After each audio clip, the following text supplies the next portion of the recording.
Alex from the Tarot. Good to have you here. Special Olympics. Nice. Excellent. Thanks. Thanks for those who are willing to introduce themselves that way. My name is Paula Attfield. I'm CEO of ST, and I'm so excited to be here with you today. Our mission at ST is to help our nonprofit clients and organizations raise more money so they can fulfill their missions. And we specialize in integrated annual giving campaigns across all the channels. So again, if you're just joining us, because I see more people are, take a moment to introduce yourself and just say where you're from. I'm excited today also to have fundraising experts, our friends from Stratcom with us, who are going to share their wisdom. We've got Jerome Cheung, a senior fundraiser and consultant, and Moran Steacy. He's a senior account manager, and they're both from Stratcom. And Jerome is here in Toronto, and Morgan is coming to us live from Montreal. I'm also joined today, we're also joined today by Carolina. She's our ST's Director of Digital Media and Data Service. And she's one of our donor acquisition strategists and is based in Kingston, Ontario. So Carolina here for her expertise, works with some of Canada's top nonprofits, big and small. And we'll add to the commentary and answer questions all throughout the presentation, as will I. So also behind the scenes, you'll see her name on screen is Liz Attfield, who is helping us facilitate our question and answers. She's also super smart and VP of Fundraising Solutions, and also my sister, so I'm slightly biased.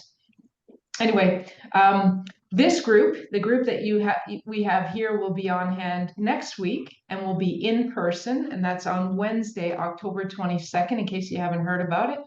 It's ST's fourth in our Fundraise Forward series, and the series, including today, is all about fundraising through disruption.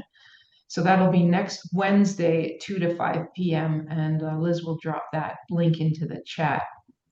We'll continue using this space and the in-person space to tackle big topics with you, including the current rotating postal strikes. And I am keenly aware of how challenging life is for fundraisers right now. And I'm sure you are too. That's likely why you're here. There's more demand for your services than ever, and there's fewer people giving. So as we kind of get into this a little bit today, I'm curious about what you're most concerned about as we enter the final stretch to the new year. The clock is ticking to year end. So what keeps you up at night from a fundraising perspective? If you'd like to drop that into the chat, so drop your fundraising concerns into the chat, we'll be watching those concerns as we go through the next 55 minutes together, and we'll attempt to alleviate or address some of those concerns. So I just want to say some folks have joined us for previous sessions and some haven't. So I wanted to level set just a little bit before I hand it over to the rest of the great and smart people here, that in case you missed it, last week we had Philip King, and he's our Stella digital fundraising team innovator, leader. He discussed a number of what he framed, and I love this, rapid response strategies. And so we talked about email being our chart topper revenue channel after mail, especially as a follow-up to mail campaigns, and as well for general strike messaging. So if you're not already using email for that, please think about it. I'm surprised still at the number of charity emails I get that don't mention the strike. And I think it's a missed opportunity. I realize that it's now a rotating strike, but mail is, while it's moving again, it's still moving slowly. So why not talk about that with your donors? And then we talked about Google and Bing ads. They're a great addition to your fundraising toolkit, followed by meta ads, also a good add-on. And get some basics right. If you haven't already, do this right now, is make sure that your user experience, your UX for your donations is seamless. You want frictionless. So are your donor forms providing that? And if you're brave enough, go and make a donation to your own charity and see what happens. We're doing that right now with quite a number of charities, just so that we can report back to you to see how that goes. Amplify your social media, make sure your website is up to date with postal strike and delay messaging. All that's important. Peer-to-peer events are also another way to diversify your revenue. These are all great channels, and you should be exploring all of them right now during times of disruption. And we have a team of experts. We can help you with all of that. So just want to set the stage for today. So today, Jerome and Morgan are going to take us on a deeper dive into phone and mobile and other solutions for raising more money during this turbulent time. And their strategies include VBM, SMS, and telefundraising. So I'm in a second, I'll hand it over to them. But I do want to say first that I really hope that this session will be informative for you. I want it also to be a place to share ideas and ask questions. So not just for this hour, but beyond into next week when we're again together in person. And Jerome and Morgan do have a short slide presentation. I think it's about 12 slides. So it's short, but it's jam-packed of really great content. So I'm excited for them to get to that. I will say, just to set the stage, that last year's postal strike cost the sector an estimated $260 million in lost donations. It is not all doom and gloom. There are many ways to mitigate that by diversifying revenue streams, and I've touched on some of those already. But I wanted to kick us off a little bit, and before we see the formal presentation, and maybe hear from each of the three of you, your take on where we're at. I know that's a big question because there's lots going on right now, but just any general thoughts you have about the situation. So Jerome, I'll start with you because you're nodding your head and smiling at me, which I always like.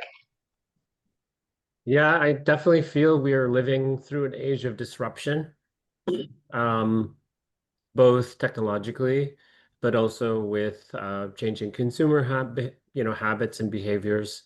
We're seeing people move away from mail, obviously, and pose this, existential challenge to Canada Post. It's far from clear how that will resolve itself. I don't think mail is going away by any means, but we'll definitely have to use it differently. At the same time, a lot of the communication services that we share and provide, while we love them, of course, are not necessarily the silver bullet, right? So I and we'll talk about this in our presentation. I think the way forward is trying to use a combination of different methods, because, well, just like with any kind of, I guess, investment portfolio, you want to diversify so that you minimize your risk on any one given investment. So that's sort of the approach, I guess, that we take, and we'll explore some of that in our presentation. Carolina, how are you finding things? What are our clients saying to you? Because I know you're very close to a number of big and small organizations here in Canada. I think, to no one's surprise, what comes to my head is always acquisition. How is acquisition efforts going to be impacted by this, and how do we keep going? And it's all goes to what Jerome's saying: diversifying, integration, and innovating. I think it's also being flexible to reframe the way you're looking at your campaigns and the way you're reading the results as well. Like, we also play a part on that end that we also need to go through. So it's just very exciting time. That's how I will put it, that we need to get through, that allow us to take advantage of the opportunities and try to raise more money as much as we can. I love your positive frame on things, Carolina. You always bring that, and it's so important. Times are stressful. So when we ask our clients how they're feeling, stressed is one of the words that comes up most often, right? It's getting harder to raise a dollar, it seems. How about you, Morgan? I know you're often on the front lines with your client work on a day-to-day basis. Yeah.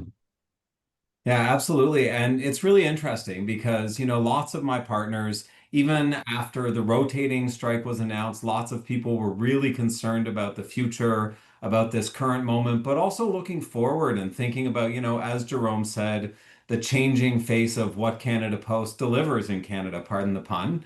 And it's fascinating because not only do we know that there will always be this solution, but there are lots of other ways that we can communicate with our supporters and continue to engage them, build their loyalty, and of course, find ways for them to continue to give to these organizations that they care so deeply about and that we as a society desperately need. So I think, the more that we have conversations like this one where, we can share solutions and hopefully spark conversation that leads to even newer solutions that maybe we haven't thought of here today.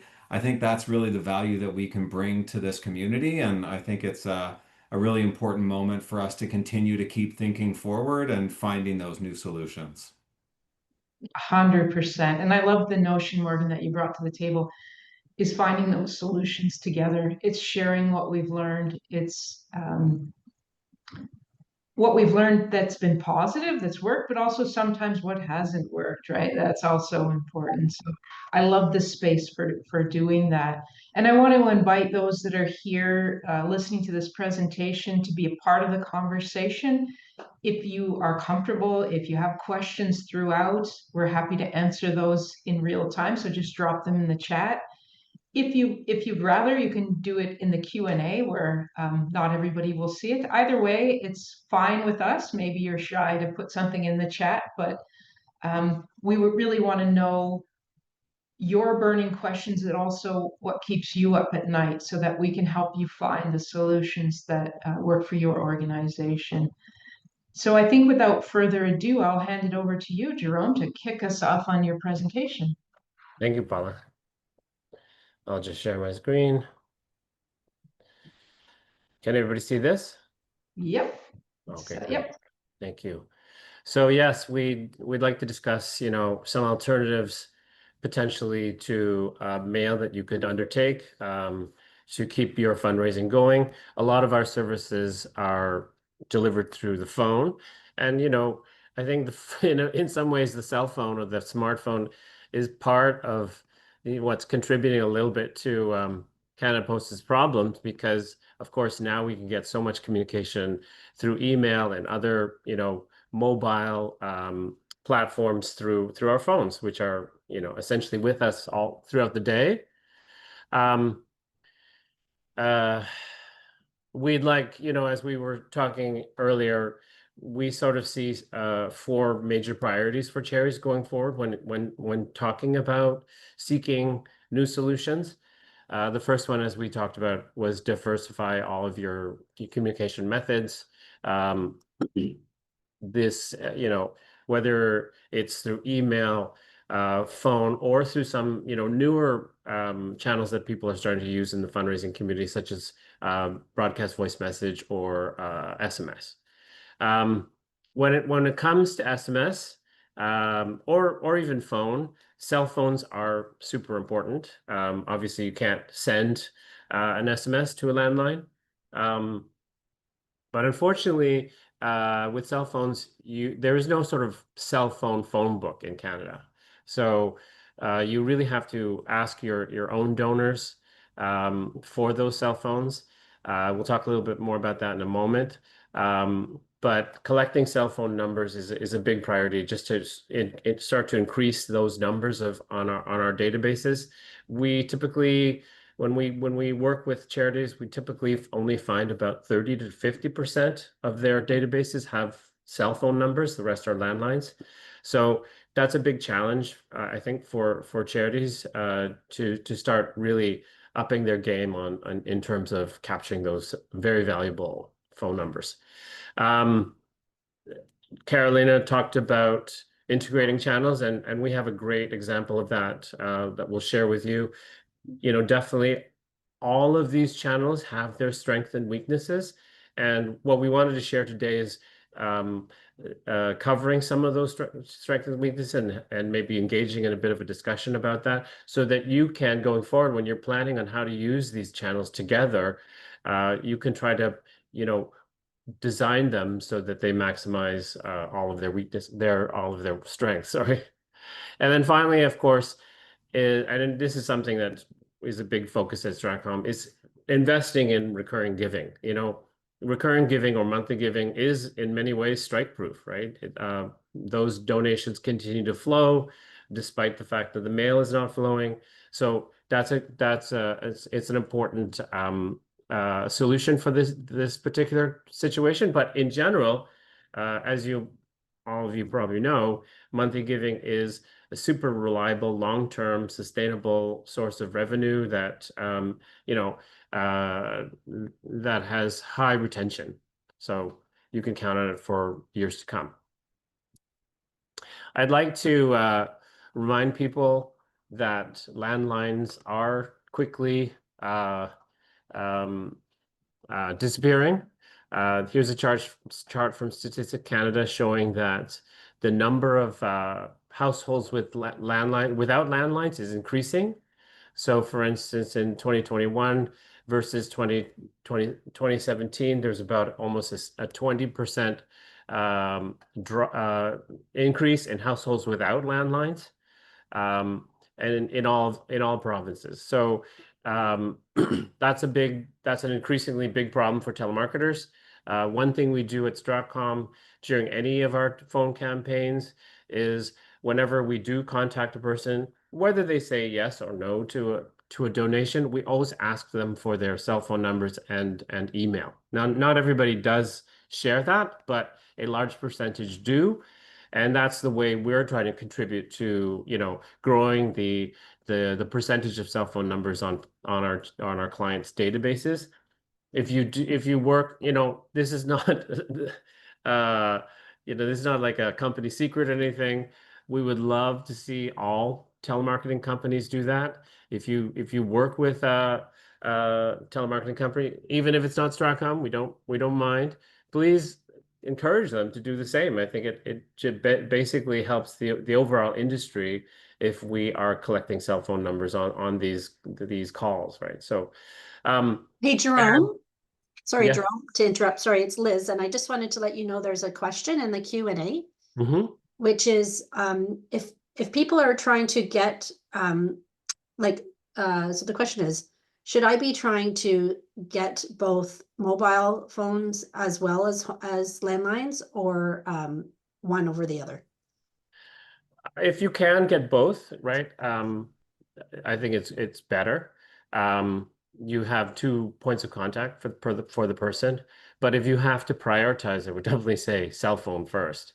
Like if you wanted to make one field mandatory, I would say definitely would be cell phone. And I have a blog here. There's a link to a blog that I wrote about different ways you can capture cell phone numbers. And I'll share the presentation after our webinar, so you can check that out. But definitely, yes, I think cell phone is definitely a higher priority than landlines.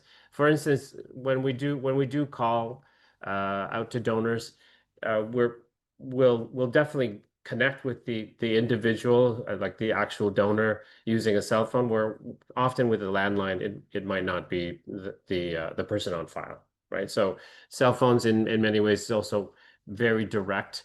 And on top of that, you can send an SMS to it. You can send a broadcast voice message to it. You can engage people in a telephone town hall. You can send email to it. So the cell phone has become really the center of a lot of communication.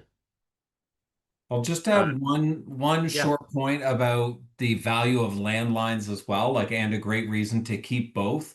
When somebody calls our mobile device, the chance that we're going to pick up a number that we don't recognize is significantly lower than with a landline. So there is a real advantage there in terms of actual contact rates.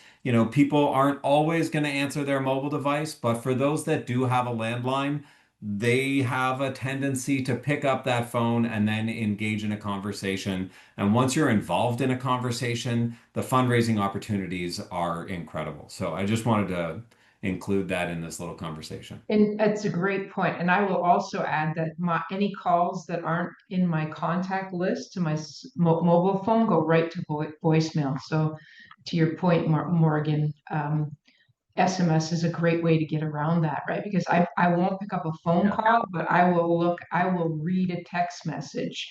And Philip King, who was on the call last week, had mentioned he lives in the United States, and there the use of SMS amongst charities is very high. So charities are sending out many messages a week, maybe sometimes more than one a day. And the audience there has grown much more accustomed to it than the audience here in Canada. So all that to say is I think it's a room for opportunity. Totally. So let's look at some of the strengths and weaknesses of a broadcast voice message. Essentially, this is a recorded message that is sent out live and people can listen to it. We can also have it go to the voicemail if that's your choice. First of all, it has very broad reach. It can be delivered both to landlines and cell phones, unlike an SMS, which only goes to cell phones. It is extremely inexpensive, just pennies per contact, and the voice recording is very, very personable, authentic, very relatable. We also have with our system, we have some interactive features, such as you can do a survey on a BVM. You can, record a question and then record an instruction saying, press 1 for yes, press 2 for no, for instance. For our advocacy friends, we also have a pass-through function where you can program a destination number. It could be the number of a corporation or a government, a ministry or leader. And so your people can choose that patch through and they will be connected directly to that destination number. And then they can leave their opinion with those folks. It's also very quick to organize. We can do it pull one together in less than a week. The weakness, unfortunately, is you can't use it for fundraising, right? So CRTC regulations are very strict in this area. You cannot ask for solicitations on a BVM. You can't even mention fundraising. You can't even ask for volunteers, right? Now, I know I've run into charities who have mentioned to me in the past that they did send a fundraising BVM out before. And I'll just say that was probably not compliant with CRTC regulations. I would, ask your vendor about that. If they're not giving you proper advice, I think there's a certain amount of risk there because the fines are not insubstantial. So just keep that in mind, that it can't be used for fundraising. It also has limited ways to capture data, unlike SMS, for instance, where you can, get data back from a donor.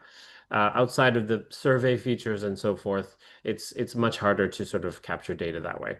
Hey, Jerome, sorry, it's yeah. Liz again. We do Yeah. have a question. Sorry to interrupt. We That's do have okay. a question in the chat, which I think is good, would be good to get out. Sorry, it's in the Q&A.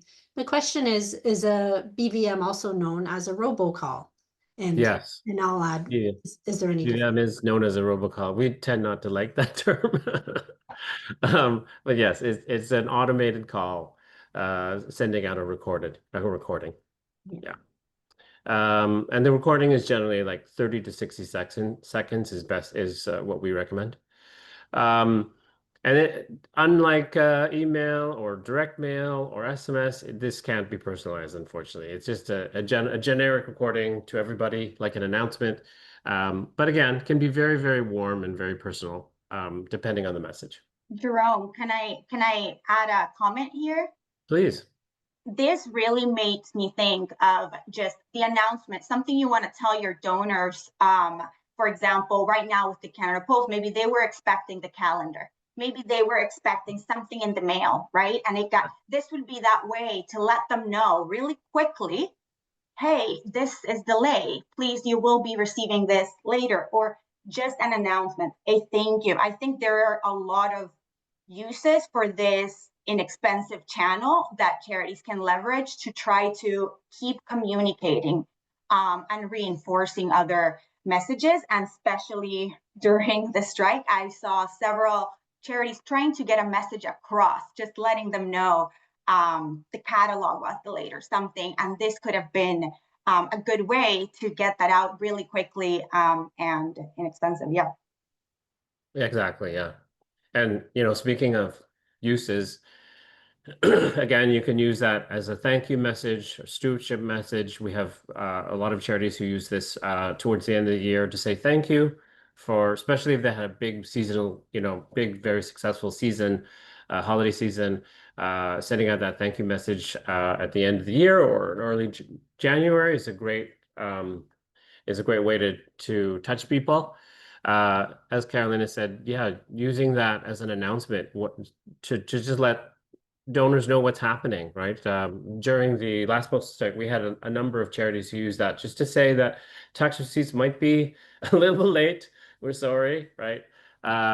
Begging for forgiveness, but also begging for understanding, which I think donors are very willing to provide when they know what's going on, right? It's always just make sure that donors know what to expect, what's going on, and that kind of open and communication transparency. Again, as we mentioned, you can do short little surveys, but for instance, I had it at a charity recently use the survey function to say, if you'd like us to reach out to you directly, please press 1 now. So it's also a great way of inviting engagement if anybody wants some kind of direct communication, right? So and it's a way to sort of filter in a way. Who wants, who would like to be, get a personal communication from the charity. And then as I said, you can have very powerful calls to action using the patch through, because people can feel personally engaged, personally connected to their representative, to, the premier, to the prime minister, or, some corporate leader. In terms of SMS, one of the strongest things about SMS is the high read rate. You usually get about a 90% read rate. Just think of how many unread SMSs you might have on your own cell phone. Again, it's very inexpensive to send out, just pennies per message. We have obviously sending an SMS to a landline won't get delivered, but you will get charged for it. So one quality assurance element that we do or step that we do is we clean a list, any cell phone list, sorry, any charity list. We clean the landlines out of them so that whenever we're sending a broadcast, you won't be charged extra for those undelivered messages. It can be more interactive than just email. And this is sort of the model that Stratcom tries to provide, because with SMS, you can send a broadcast, obviously, and you can set up an auto reply using keywords, or you can send a link. So people can basically, interact with SMS automatically through these automated mechanisms. But sometimes, because people do, view SMS as a little bit more intimate, they communicate with their family and friends using SMS, they will often just ask you a question after you send a broadcast or make a comment. And it's our best practice to try to answer those personally, right? So this is where the peer-to-peer element of SMS can be used, right? Our platform can move seamlessly between broadcasts and peer-to-peer. So when we do have that in any of our sort of SMS broadcasts, we will have live agents standing by to answer those personal questions. We have the charities come up with a frequently asked questions list, and our agents just do copy and paste and answer these quite efficiently. But we also have occasionally clients who want to answer the questions themselves, and we can set that up as well. Hey, Jerome. Yes. Sorry. There's 2 questions. Sure. The first is, can you explain like a patch through? Yeah.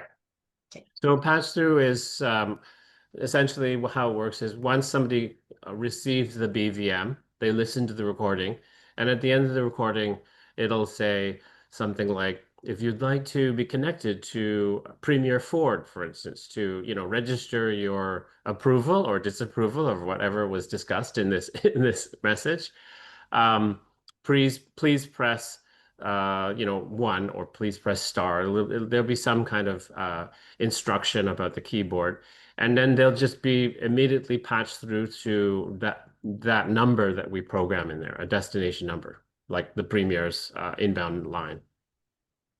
Okay. And was there another question? There was. The other question is around, does anyone rent or exchange phone numbers if they want to contact people that are beyond those who are on their database? Yeah, no, it's very difficult. Well, if you're talking about cell phone numbers, not really. Like we are looking, we do some research quite often looking for these kinds of lists, but right now there's no real reliable list of rentable cell phones, meaning like if the analogy is sort of you know, renting a direct mail list from like a magazine where you understand the readership of that magazine and can do targeting around it. We don't have that for cell phones, unfortunately. Okay.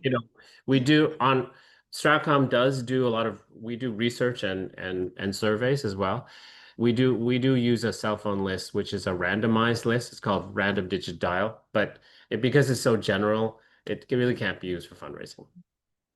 Okay, and then sorry to keep going, but someone right. else had another question in the chat, just going back to the patch through. So the question is basically, can you use a patch through using the language of to donate now, press 1? So can No. you use a patch through to actually get the donation? No, unfortunately, you can't. I would love to do that. Unfortunately, that the CRTC doesn't allow that. Okay. Well, just Jerome, just to that to the question that Liz has said about exchanging or renting cell phone lists. If you're interested in trying to get cell phone numbers, like let's talk about digital lead gen, right? So if you're interested in trying to capture new cell phone numbers, reach out to Stella and we can try to see how that could be a way to grow a list. That's what we would recommend rather than trying to go to lists. I had a client in the past reach out to us trying to get a rental of cell phone data. And at the end, they're not direct mail donors. They're not donors to charity, right? So if we don't have that indicator or affinity, then it's not something, it's not worth maybe the investment there. So that's a different approach to take to trying to get the cell phones. Yeah. So just going back to this slide, so one thing you can use SMS for instance, is to capture extra donor data, for instance, emails, right? So you can ask for that kind of information. You can receive it directly in the text, or we can set up a little landing page for you with a web form and capture additional data. Obviously, we can also send a link to your donation page if you're asking for donation and use that to capture all that financial data.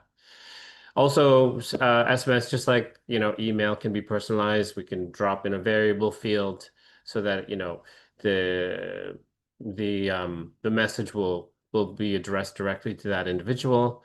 We usually like to use first name just to keep it informal. Keep in mind, SMS is a much more informal channel than, let's say, direct mail. So taking that kind of approach to messaging is important. The weakness is that it's just like the first S in SMS is short. So it is a very short and limited format. Although you can try using an MMS. I'll show you an example of an MMS in a moment, where you can send a video or an image, but MMS also doesn't have a character limit. So using an MMS, you can actually write quite long messages. It's unclear to me, at least, whether those are successful. I know Philip has talked about some charities in the US using long form MMS, for fundraising. So, you know, if anybody's interested in testing that out, I'd love to work with you on that, because it would be very interesting to see if that has any impact. The other thing about SMS, in a way, it's kind of like sort of the early years of where spam is quite prevalent in this channel.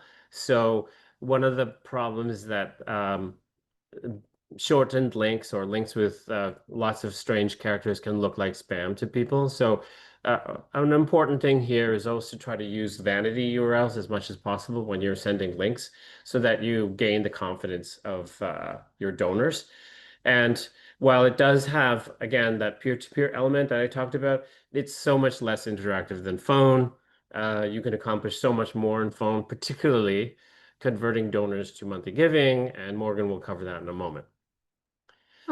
Hey, Jerome, there's one other question in the chat. Yeah. And the question is, love the questions. okay, Thank you. excellent. Is there a way to find out how many mobile numbers I have? Yes, we can identify mobile numbers for you and share that back record by record. And that's one of the ways we clean lists prior to broadcast, clean them of landlines. So yeah, please feel free to contact us if you need that service. Any other questions? I'll just move on. So yeah, with SMS, there's tons of different uses. You can use that to, you know, all kinds of different donation ask, whether it's an upgrade or combining it with telemarketing and sending a pre-cultivation text. You know, Morgan mentioned that, you know, we can't contact a lot of people through phone because they don't pick up. So sending a post phone campaign text is a great way to sort of reach people we haven't been able to contact. Lots of people are using it for these direct donation asks, like on Giving Tuesday, year end, on a particular anniversary. Lots of these different kind of moments in the calendar are appealing to lots of charities in terms of making that a special day to ask for donations. We've had some clients use, you know, especially the ones with large monthly files, using that to remind people when donors' credit card numbers have expired, just as a way to keep reactivating people or renewing their gifts. And then you can use it also for stewardship messages. You can use it for engagement. We had a very successful one we did with David Suzuki Foundation, where we said, you know, we asked people to share their birthday wishes with David just before his birthday, and they received, you know, hundreds and hundreds of lovely messages, some pictures from folks. And then on his birthday itself, they asked for a donation. So that was very successful, right? It was a great way of eliciting engagement, which got people really into, you know, reminding themselves why he's such a special person. And then then the foundation asked people to donate. So that was great. We have lots of charities also using that to support their events. It's a great way to get registration, a great reminder, because, for instance, you can actually, because you can send a lot of the digital stuff through SMS. It's a great way to send a reminder with maybe a link to Google Maps, so people know the exact location of the event. So there's tons of different things we can do with SMS. The limit is really just our imagination. And Jerome, sorry, yes. I was just going to ask, there's a question in the chat about, is there a minimum spend or a minimum number of records that one would need to test SMS or text? No, not really. I mean, there's no minimum spend, but the smaller the list, the lower the ROI, right? Like, you're just gonna, so just keep that in mind. If that's something that is important to you, that's something we should discuss when planning an SMS. But for instance, we have another client. This is Morgan and my good friend Fred Briere at Montreal Children's Hospital, who has sent, you know, smaller broadcasts to their monthly donors, because and knowing that their monthly donors, you know, is a smaller list, but that they're a very important list, right? So it was very important to have clear communication with them. In fact, in that particular broadcast, they actually did an extended, longer message. So they actually paid more because they went beyond the normal character limit, because for them it was important to be able to have a clear and thoughtful message sent to this most important group of donors, right? Last thing I'll say about this is that using SMS in combination with email is a very, very effective and more popular kind of approach, because whereas email has a increasingly lower and lower open rate, you combine that with the high open rate of or read rate of SMS. So the SMS acts more of a kind of a notification, a way to flag it for the donor. But again, a lot of donors might be a little bit wary about the links, right? Clicking those links. So that's where the email comes in. It has a longer format, longer message length, but it has a lot of legitimacy, since we often use SMS for business, and for receiving receipts and everything. So you'll often find that people will receive the SMS, but then they'll dig out that email and respond to that. I'd like to share with you a little example of MMS and a fundraising SMS that we did late last year for Giving Tuesday with Greater Vancouver Food Bank. What they did was they actually branded the Friday a week before Giving Tuesday as their Distribution Friday. And I like this idea of branding days for your charity. It's a nice sort of way for people to remember you. So what they did is they sent this MMS. It was a video. Well, actually, we did an A/B test with a video and an image, but I won't go too much into that. And this cultivation, so it was just a short message, although again, as I said, you can there's no character limit here, and you can go longer if you want. So I'll just share that with you and see how it looks. Bonjour, hi, my name is Alain.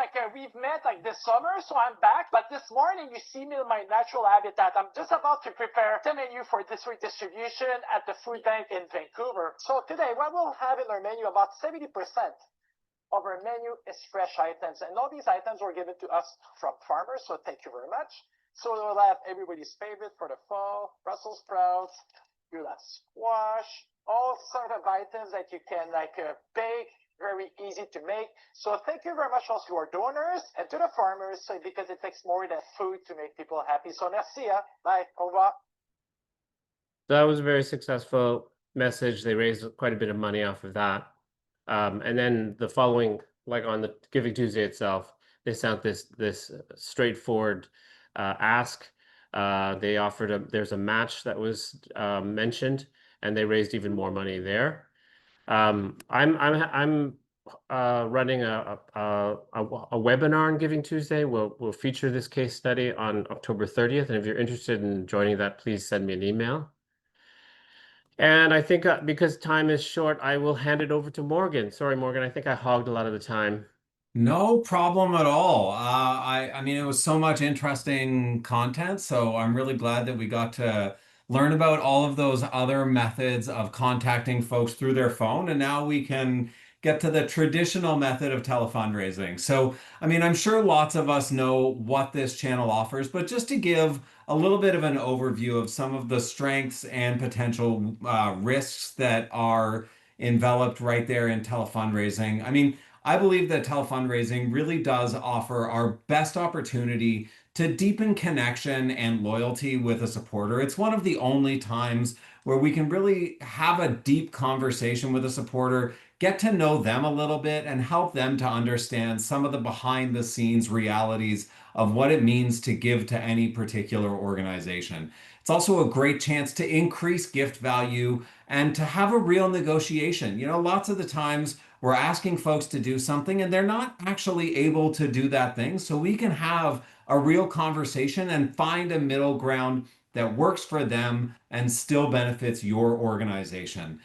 It also gives a deeper understanding of what their giving does. So this is a chance for us to say, you know, this is the real impact of what that $20 a month you're giving actually does to further your philanthropic goals. And obviously, as I mentioned, that $20 a month, monthly giving is a critical way to use telefundraising. It's such a big investment right up front that if you've got that regular revenue coming through, that's the way that you repay that investment. And just to talk a little bit about this mail disruption, what a couple of our partners are doing is talking back to last year's disruption and again to this year, and using that monthly option as a way to say, if you want to future-proof your commitment to this organization, monthly giving really is the best way for you and for us to make sure that you can keep giving. And when these disruptions to whether it's, you know, maybe there's an internet outage for a little while based on some natural disaster, maybe it's another Canada Post disruption, whatever it is, your monthly gift is going to continue to come through. And that's a really vital message that really inspires people to give and gives them a new reason to change their behavior, because most of us are creatures of habits. And once we start to do something one way, we really want to keep doing it that way. So it's really important to give people these other perspectives. As I mentioned, there are definitely some potential risks with telefundraising. We've talked a little bit about landlines declining, and that's why it's so important to capture mobile phones wherever possible. Obviously, we're doing that when we speak with your supporters, but there are so many other ways. You can put a line on your direct mail pieces, in your emails. Any opportunity you have to get that mobile number is really important. But again, I would encourage you to keep holding on to landlines as well. And if, you know, at least with us, when we're doing a telefundraising campaign, we call both of those numbers throughout that campaign. Contact rates have obviously declined somewhat, but we're doing a lot of different things right now to try and mitigate for that. A lot of those have been really successful. And one of the things that we're also doing on top of those mitigation efforts is using SMS and MMS to maintain the use of that device for fundraising. So, you know, whether it's an SMS ahead of a campaign or after, those both help that fundraising goal. And because telefundraising does require a pretty significant investment, it's really important that you've got a partner that you're working with that can help you plan and make sure that the outcomes are beneficial. It's not the right thing. It's not the right channel to just throw something at the wall and see if it sticks. You really want to make sure that your strategy has long-term benefits and that you're really planning that out and thinking through all the potential outcomes. So, right now, as I mentioned, in terms of one-time gift campaigns, whether it's because of this mail disruption or just because you want to get in touch with folks at year end and give them another opportunity to give that's not through direct mail or email or one of your other channels, this is still an excellent method of building relationship. You really want to make sure that you have an urgent ask that really gets to the heart of what your cause does and why it's so important for these supporters to give right now. Which also means in order to do that, you need to have inspirations or stories that are snappy and clear. You don't want to spend a ton of time explaining what you're trying to do. You want to keep it concise and inspiring and emotional. We all know as fundraisers that it's our emotions that cause us to give. It's not our brains. They catch up later and they tell us that we've done the right thing, but we all know that it is emotional stories that are going to drive the most successful campaigns. So again, you know, having a defined strategic goal that you've set out, that your partner has agreed with, whichever agency you're working with, you want to make sure you're really on the same page so that they can focus on that while they're in campaign. And again, I would just hearken back to this idea of focusing on monthly giving, at least to some degree when you're talking on the phone, if there's a way to build that into your strategy, that's really excellent use of the telephone. And above all, like every fundraising channel, it all comes down to data. You know, how you're looking at that data, who you're targeting at which particular moment, and how that fits into your broader strategy. It's really crucial to make sure that you're looking at that and keeping that in mind. And So Morgan, yeah. sorry, there's No, a go ahead, question. Lynn. So Yeah. there's a question in the chat, and sorry, in the Q&A, which ties into what you were saying, actually. So obviously not every call is going to be a success. So this person is asking, what's the ideal follow-up strategy after an unsuccessful call? Yeah, that's a fantastic question. And I mean, it really depends on what type of ask you're making on the phone. So for example, one of the things that we've done really effectively is following up upgrade and reactivation campaigns with an SMS that says, "Hey, we tried to reach you on the phone to ask you to either increase or renew your monthly gift. We weren't able to get hold of you. If you'd like to do that thing, whether it's upgrade or renew, please click this link," or, you know, we would actually ask them to respond with a keyword, and then we'd send them a link where they can go and take that action. And I mean, we've seen those be as successful as a 10-to-1 ROI. And it's just a great way to offset some of those decreases that we're seeing in contact rates. So you can do that. I mean, I think when it comes to something like a monthly conversion, you want to keep them in your email list. Make sure that you're continuing to stress how important monthly giving is to your organization, and letting them know that, you know, their one-time gifts are still incredibly valued.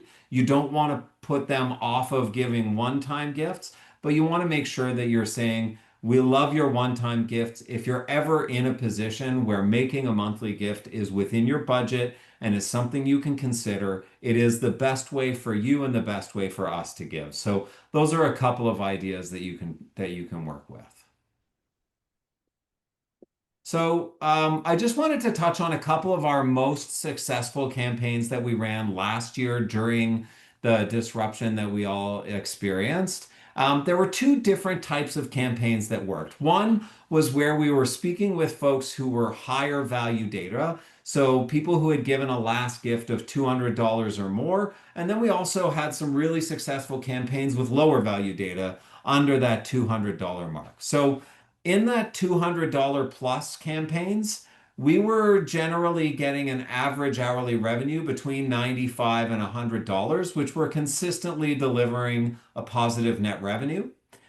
They tended to have a little bit of a lower response rate than that lower value data, somewhere around 8%. With the lower value data, though, we were still getting an hourly revenue between $77 and $91 with a positive net revenue, but that required us to have a higher response rate, somewhere around 11-12%.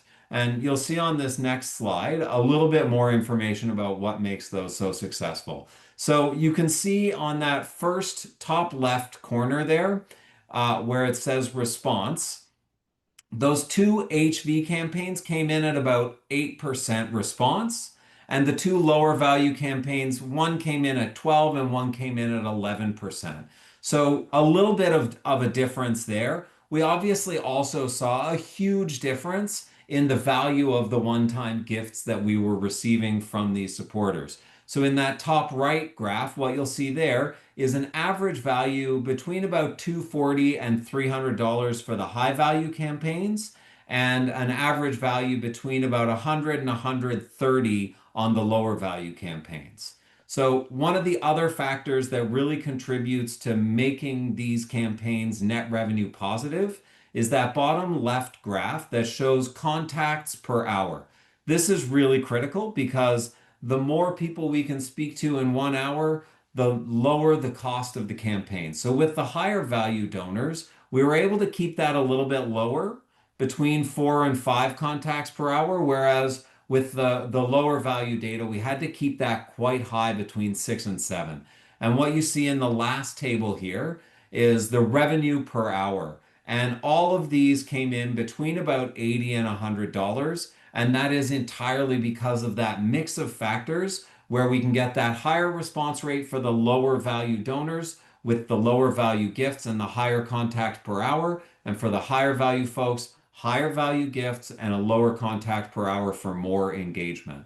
But all of that works out to generating net revenue and deepening that relationship and building loyalty to your brand.